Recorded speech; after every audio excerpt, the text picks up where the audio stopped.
Hi there. This is MK, the Tutoring Services Coordinator at the College of the Siskiyous Academic Success Center. And I'm here today to talk to you a little bit about learning online. Now, I myself am a veteran online learner, and my experience with online learning began in 2016 when I decided to return to school after 34 years of not being in school. So, as you can well imagine, I was a little bit anxious about being a student. Now, being a student in a classroom was one thing, but the idea of being an online student was very intimidating to me.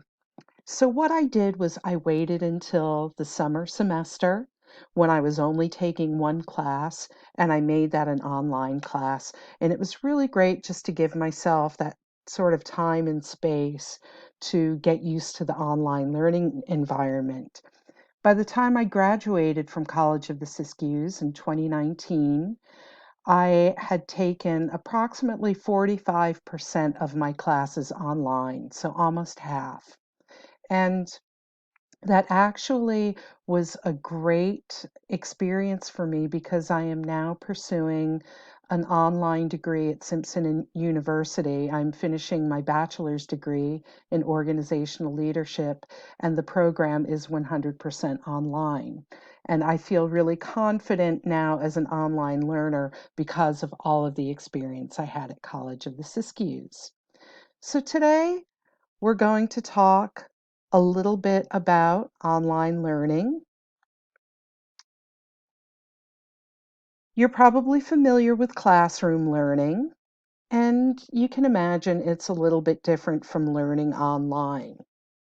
Now, one thing that online learning really does for you, because you're not sort of connected to the classroom physically, is that it gives you a lot of flexibility.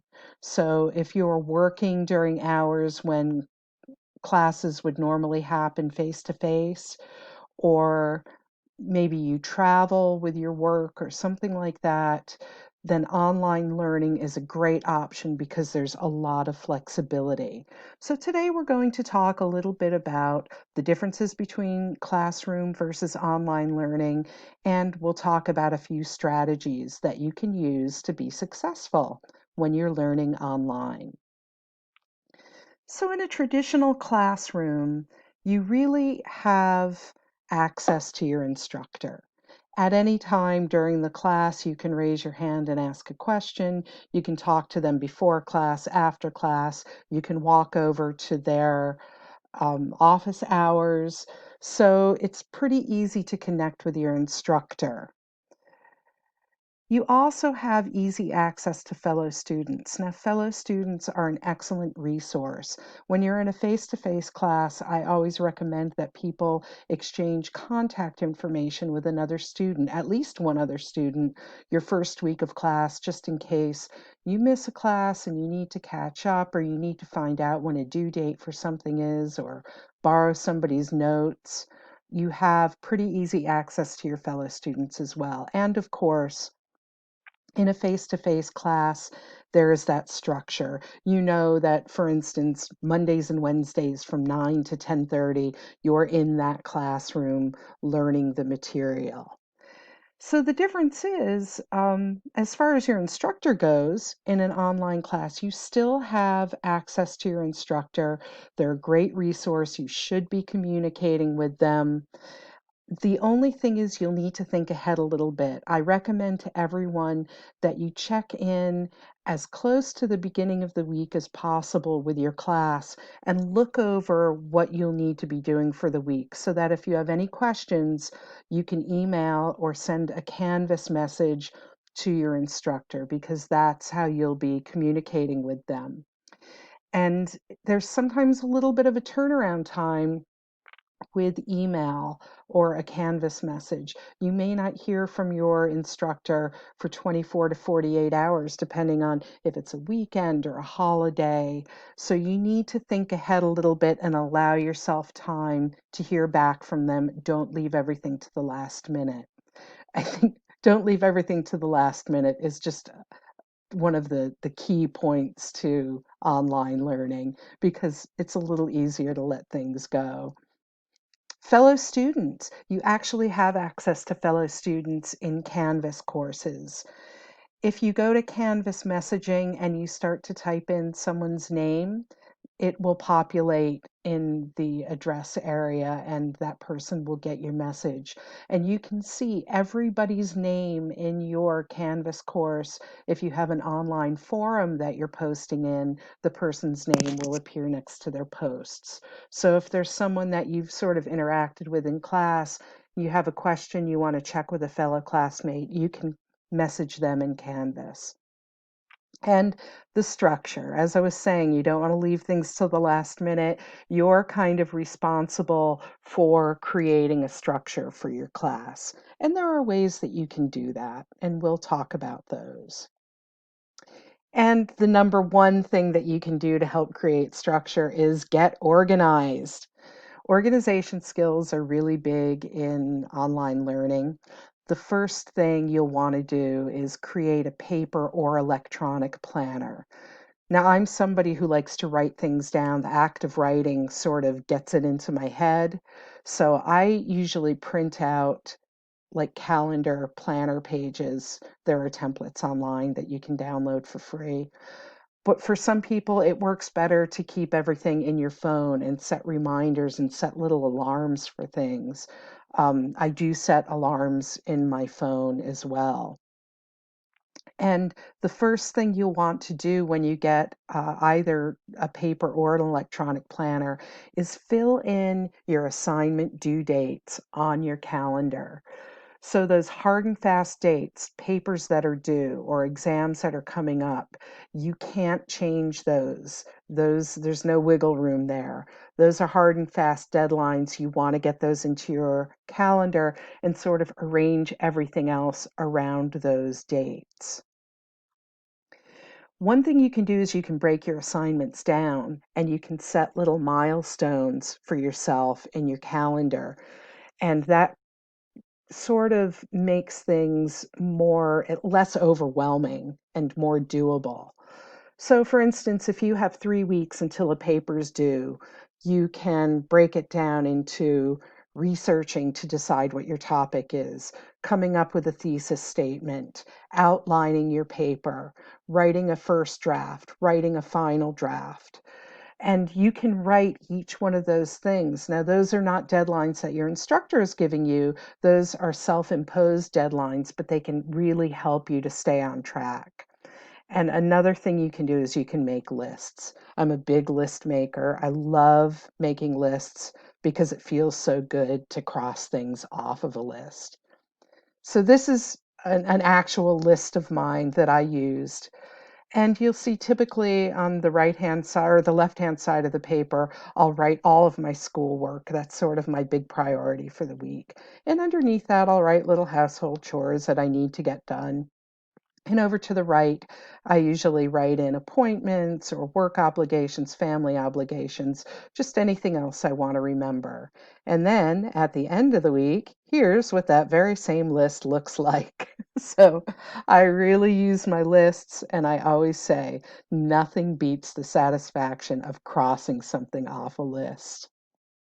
The next thing you want to think about is when you're going to study. What time of day are you at your best? You might be an early bird. You wake up and you are raring to go, and you just want to get your schoolwork over and done with so you don't have it sort of hanging over your head for the rest of the day. Other people need a few cups of coffee and need to wake up a little bit, so the afternoon is really a better time for them to work. Or you might be a night owl. Maybe you're working all day and you just want to get everything else out of the way, and then you feel like your head is clear to focus on your studying. So it's really important to know what time of day you'll be at your best. And where to study is another question. You want to pick a place where schoolwork can be your absolute priority and you can really focus on it. For a lot of people, that's a library. Now it's summer 2020, so we're at a little bit of a disadvantage. The college library is closed. I don't know if local libraries will start reopening as the county reopens, but for a lot of people, a library just sets the tone for studying. It's a good place to go. But for other people prefer to study in their own home. They can control their environment a little more. Um, and we'll talk a little bit more about environmental control in the next slide. Outside is a great place to study. A couple of years ago, I was taking a creative writing class over the summer, which was great. And I drove out to the coast and I would charge up my laptop and bring it into the redwoods with me. And it really just elevated the schoolwork experience to something very pleasant. So this is a great time of year to study outside. And for some people, going to a cafe is what works for them. That little buzz of activity kind of helps them to focus. Of course, once again, summer 2020, things are shut down, but things are starting to open up again. So that might be an option. And environmental things to control. First of all, sound. Some people are more sensitive to noises than others. I happen to be really sensitive to outside sounds. When I study, it either needs to be silent or I need to be listening to music that doesn't have any lyrics that could distract me. I get distracted by people whispering in the library. So if you have trouble being distracted by sounds, if you live with other people, if you live with your family or maybe in a dorm environment, you might want to invest in noise canceling headphones. They can really help you to create a little sound bubble. Temperature is another big thing. Make sure that your environment is a comfortable temperature. We've all been in a situation where it's too hot or too cold and we just can't concentrate. And please make sure that your study area is well lit. Typically, online classes require much more screen time and more reading than face-to-face classes. You want your area to be well lit. A few slides ago, I showed you a picture of someone studying at night in a dark room. Don't do that.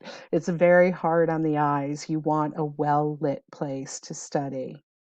And other things to think about, you'll be getting handouts in your classes, things that you'll need to read.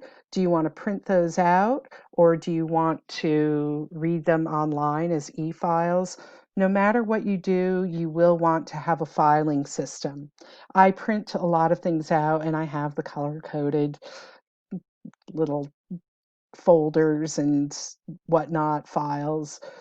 You can also create files on your computer, on your laptop, or your desktop. You just want to make sure that you can find those papers, those files when you need to access them. The other thing you want to do is have a supply of school supplies ready.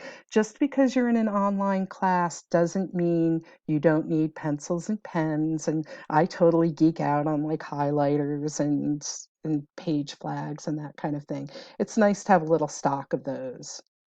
So you just want to get organized. Organization is the key to being successful online. And what you will find is that this organization kind of bleeds over into the rest of your life. When I took my first online class, I was not a very organized person, but every class I took after that first one, I was more and more organized. And at work, I was more organized, and at home, I was more organized. So it's really that's one of the benefits, one of the side effects of taking an online class. If you have any questions, please email me at this address, or you can contact me on the ASC homepage. There's a place where you can access my Zoom room. I have Zoom room hours during the week where you can talk with me in a Zoom session. And please just know that you can do it. You got this, and we're here to support you. Good luck with everything, and thanks for watching.